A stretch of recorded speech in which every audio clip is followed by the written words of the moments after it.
Every morning, Daniel Mercer walked through the Hearthstone Inn before the village had fully awakened. He checked the dining room, straightened the flowers at reception, and climbed the wooden staircase to inspect the rooms. Everything was ready. Fresh linen, clean windows, breakfast waiting downstairs. Daniel had spent years making the little village inn a place travelers would notice, and travelers did come. But that morning, he opened another guest room door and found exactly what had been troubling him for months. An untouched bed, an empty chair, another room waiting for someone who wasn't coming back. Daniel crossed to the window and looked toward the road winding beyond the village. Guests stayed at the Hearthstone. They thanked him when they left. Few ever complained, yet somehow, almost none returned. Daniel couldn't understand it. If people were satisfied with the inn, why didn't they choose it again? Daniel decided the problem was simple. He needed more people to discover the Hearthstone. So he placed a larger sign beside the main road. He printed new brochures and left them at shops and attractions around the village. He improved the inn's photographs and offered discounts to first-time visitors. Soon, the work seemed to pay off. Suitcases rolled through the entrance. The brass bell rang more often. Keys disappeared from the rack behind reception. For the first time in months,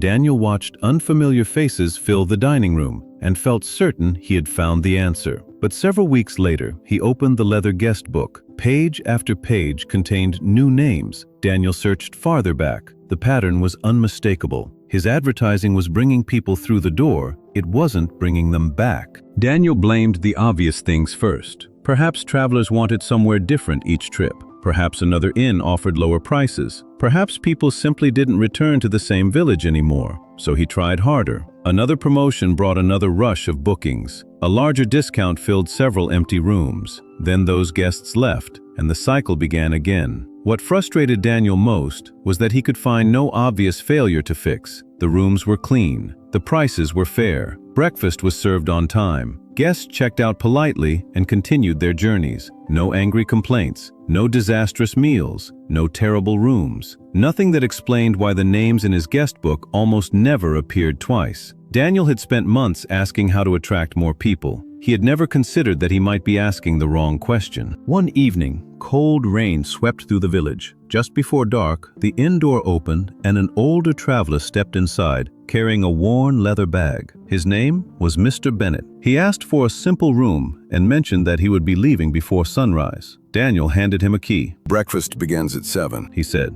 Bennett nodded without complaint. "That's all right. I'll be gone before then." As Bennett moved toward the fireplace, Daniel returned to his work. A moment later, he glanced up. The traveler stood quietly near the fire, warming his hands after the walk through the rain. His dark coat hung nearby, still dripping onto the floor. Daniel looked at the reservation papers in front of him. Normally, that would have been the end of the matter. The guest had his room. Daniel had done his job, but this time, he hesitated. Then he left the desk, moved Bennett's coat closer to the warmth of the fire, and made a decision he had never written into any advertisement. Tomorrow, breakfast would begin early. The village was still dark when Daniel entered the kitchen the next morning. He brewed fresh coffee, warmed some bread, prepared a simple breakfast, and wrapped a little food for the road. Nothing elaborate, nothing expensive. When Bennett came downstairs carrying his bag, he stopped. A place had been set for him. Steam rose from the coffee. Beside the fireplace hung his coat, now completely dry. "You didn't have to do this," Bennett said. Daniel smiled. "I know." Bennett sat down. Before leaving, he thanked Daniel again, pulled on the warm coat, and stepped into the quiet morning. Daniel watched him disappear along the road. Then he looked back at the small breakfast table. For months, Daniel had spent money trying to impress travelers who had never entered his inn. Yet one of his most grateful guests had been moved by something that barely cost anything. Daniel carried that thought with him for the rest of the day. After Bennett left, Daniel began noticing things he had overlooked before. A business traveler repeatedly asked for extra tea while working late. A family arrived tired and uncertain about where they could take their children for dinner. Another guest struggled to carry a heavy suitcase upstairs. None of them complained. That was what Daniel finally understood. He had been waiting for complaints to tell him what needed improvement, but people didn't always complain about an ordinary experience. They simply moved on. So Daniel stopped trying to give everyone more. He started paying attention to what mattered to the person in front of him. Extra tea appeared before it was requested. The tired family received a simple list of nearby places suitable for children. Heavy luggage reached the upstairs room before its owner had to ask for help. The hearthstone looked exactly as it had before. Same rooms, same furniture, same sign hanging outside. But Daniel was beginning to run it differently. For years he had asked, "How do I get more guests?" Now he asked something else. What would make the guest already here glad they chose us? Daniel's new approach worked easily when the inn was quiet. Then came a weekend when nearly every room was occupied. One of his staff called in sick. Breakfast orders piled up. Guests arrived early. Someone needed help upstairs, while another waited at reception. Daniel rushed from one task to another, trying to notice every need before anyone had to ask. By midday, he was exhausted. For a moment, the old way seemed easier. Clean the rooms, serve the meals, hand over the keys. Anything more felt impossible. Then Daniel realized he had misunderstood what had changed. Bennett hadn't appreciated the breakfast because Daniel had done everything for him. He had appreciated it because Daniel had noticed what mattered. So Daniel stopped trying to anticipate everything. He helped the family solve the problem that was worrying them. He made sure the business traveler had the quiet space she needed. He handled the few things that could genuinely improve someone's stay and let the unimportant things wait. By evening, Daniel was still tired, but now he understood. Exceeding expectations wasn't about doing everything, it was about knowing what mattered. Several weeks later, Daniel was working behind the reception counter when the front door opened. An older man stepped inside, carrying a familiar brown leather travel bag. Daniel looked up. Mr. Bennett. This time there was no cold rain, no dripping coat, no exhausted traveler warming his hands beside the fire. Bennett looked completely at ease. Back this way again? Daniel asked. Bennett smiled. I was passing through the region. I knew where I wanted to stay. Daniel reached for the leather guest book. For months he had opened it, searching for names he recognized. Now one was standing in front of him.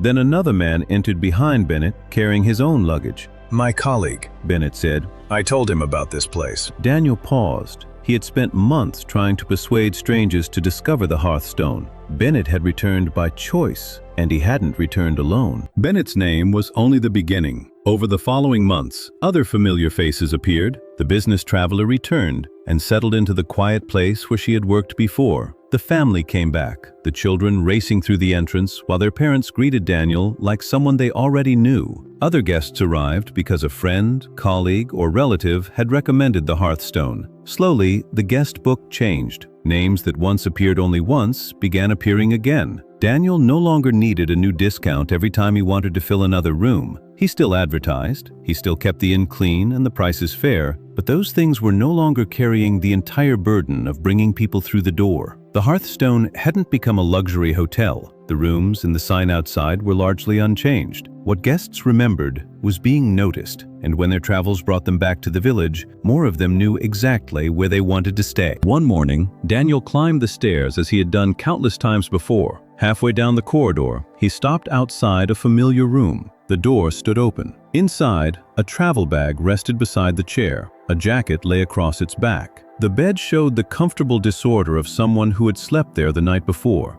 Daniel remembered standing in that same room months earlier. Back then, everything had been untouched. He had looked through the window toward the road, wondering how to persuade more strangers to come through his door. Now footsteps moved along the hallway. Voices drifted up from breakfast. Downstairs, familiar guests greeted one another while new travelers sat among them. Some there because someone they trusted had told them where to stay. Daniel glanced once more toward the road outside. He had spent so long believing success depended on convincing people to arrive. Now he understood. Getting someone through the door once was only the beginning. Years later, travelers still stopped at the Hearthstone Inn. Some were visiting for the first time. Many were not. The inn had never become luxurious. The same stone walls welcomed them. The same fireplace warmed the lounge. The same wooden counter stood near the entrance. What people remembered were smaller things. Someone noticed when they were tired. Someone remembered what they preferred. Someone made an ordinary stay feel unexpectedly thoughtful. Daniel still welcomed new guests, but he no longer believed that attracting them was the hardest part. An advertisement could persuade someone to visit once, A discount could make the first decision easier. Neither could create the feeling that made someone choose to return. That had to be earned after they arrived. Daniel had learned that exceeding expectations wasn't about giving people everything. It was about understanding what they genuinely valued and delivering it with care. Because people return when their experience consistently exceeds expectations. Every story leaves a lesson. Every lesson leaves a choice. If today's story stayed with you, subscribe to Motivating Morals. Until our next story, keep choosing wisdom.